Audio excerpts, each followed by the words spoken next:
In this video, I'll show you how to contact customer support on Skyscanner.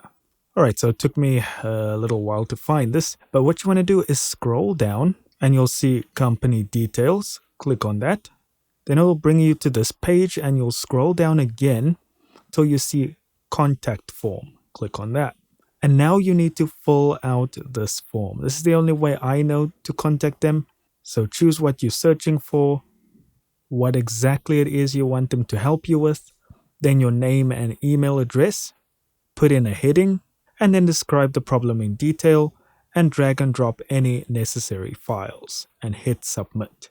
Now guys, this is if you want to contact Skyscanner specifically about Skyscanner things, not something related to the hotel that you book.